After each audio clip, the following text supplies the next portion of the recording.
The road to Lumen Hill. The bus to Lumen Hill came only once a day.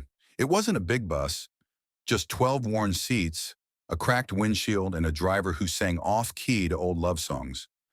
But for 18-year-old Callie Reyes, that bus was everything. It was her road out, her road forward. She clutched her art portfolio on her lap as the city faded behind her, rows of gray buildings melting into long, empty roads. She had been accepted into an art institute in a small mountain town, and this was her first real chance at a different life. She'd saved for years, worked double shifts at the diner, skipped outings, painted on scraps of cardboard when she couldn't afford canvases. Every brushstroke had been a promise to herself.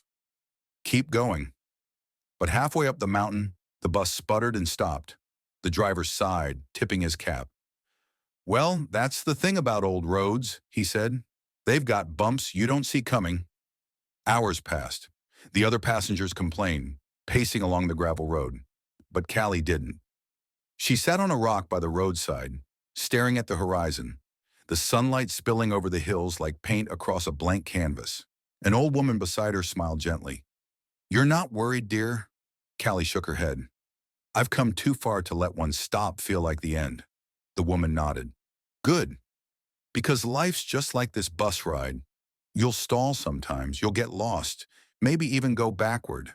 But if you stay on board, really stay, you still reach where you're meant to be." Callie smiled at that. When the bus finally started again, night had fallen.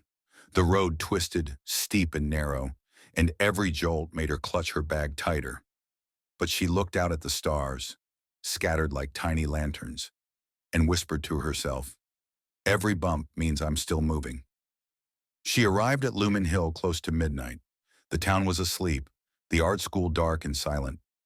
But when she stepped off the bus, she felt something she hadn't felt in years. Peace. Not because the road had been easy, but because she had made it despite it. And when she unpacked her paints the next morning, she didn't start with the perfect sunrise she'd imagined. She painted the bus, the cracked road, the woman who smiled at her in the dark. Every imperfection, every bump, became part of the masterpiece. Sometimes dedication isn't about walking the smoothest path, it's about walking the rough one with understanding. Knowing that the roughness itself is what shapes your strength, your patience, your art, and your heart. Because the bumps don't stop you. They remind you you're still on the road.